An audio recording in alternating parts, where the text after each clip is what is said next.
This program is made possible by generous support from China City, with locations in Oak Harbor, Freeland, and Mill Creek, Washington, as well as these local businesses.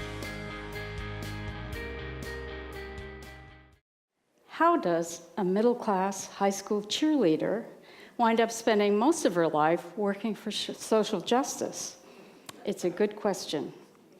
And it all started because my older sister took French. To be different, I took Spanish. One college vacation, I volunteered to help build a school in Guatemala and then spent a term studying in Mexico. I loved the hospitality and the spirit of people I met in Central America, but I couldn't ignore the poverty. I went back to school, determined to do something about it, but not sure yet quite what that would be. After graduation, I spent a year studying anthropology in Peru. It was the first time I felt disliked, not for anything personal, but because of the country I was from. While I was there, the U.S. cut aid every time Peru threatened to nationalize a foreign oil company. During a university break, I was recruited by a community development foundation to join Peruvian students tutoring young people in rural areas. This was a time of intense guerrilla activity in the Andes, and we were asked to keep journals with detailed notes about community leaders. A year later, I read in the New York Times that this so-called foundation was a front organization for the CIA. I was furious that the US was using Peruvian students to spy on their own people and also using me. In the 1980s, I was a single mom working as a carpenter in Seattle. The US got involved in wars in Central America, and I thought we took the wrong side. Protesting wasn't enough for me, so I organized 15 fellow carpenters to go build a school in Nicaragua at the height of the Contra War. We lived and worked with people in a rural community who were deeply motivated to provide a school for their children. At night, we could hear shooting in the hills when we sat outside in empty wheelbarrows and chatted with our hosts.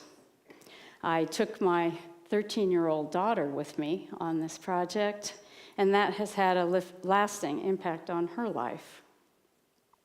We've stayed in touch with Nicaraguans we met then.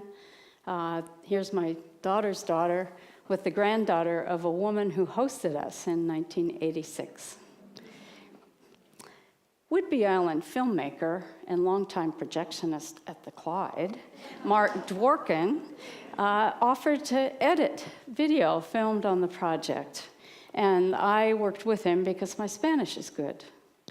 When we showed the resulting film, I realized how media like that could inspire people to care and get involved.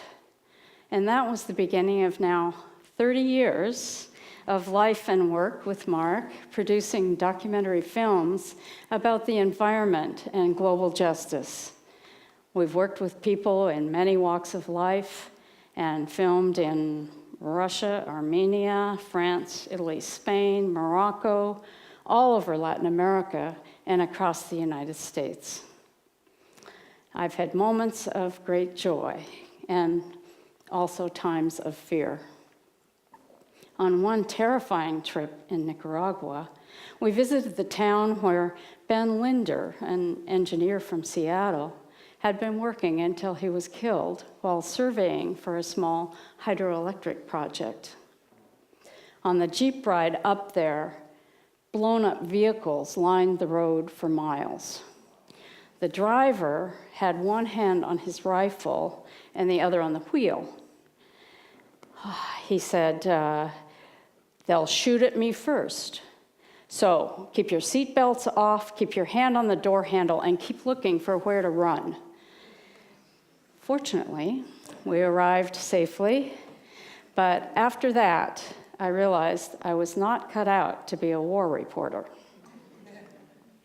We landed in Argentina right after a severe economic collapse and documented the spirited response of everyday people.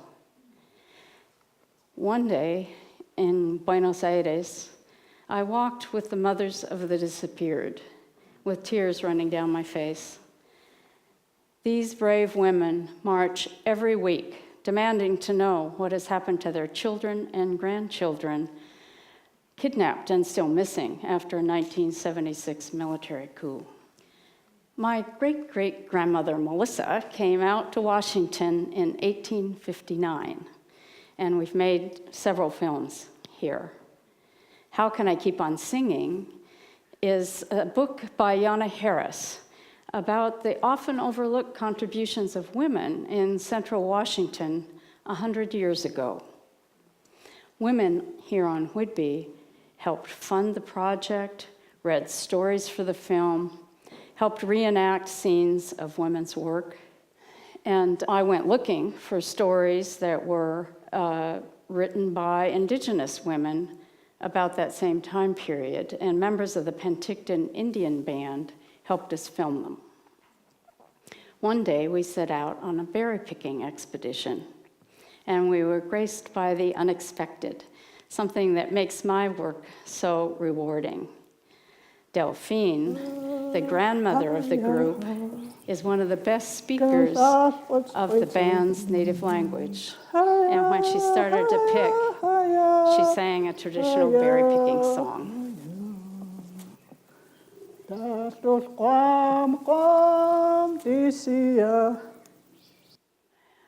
Our recent work has focused on solutions to some of the critical problems we face here in our society, like sustainable food and farming, and creative ways Detroiters are reinventing the devastated Motor City. For that film, we featured my longtime friend and mentor, Grace Lee Boggs, who just died in October at age 100. I'm particularly troubled by the growing inequality in the US, and so produced a film about worker-owned and run cooperative businesses, which are more democratic, more equitable, and are more community-minded. For that film, Mark and I spent several weeks in the Basque Country of Spain, where there's a remarkable network of such cooperatives. One day, our hosts at a rural B&B invited us to attend a community harvest celebration and even insisted that we wear some appropriate dress. It took considerable stamina to last through visiting several houses where we drank a glass of chocolate wine at each one, followed by snacks, traditional music, dancing, contests of strength, an enormous and delicious meal, followed by more dancing. Mark and I bailed after 10 hours,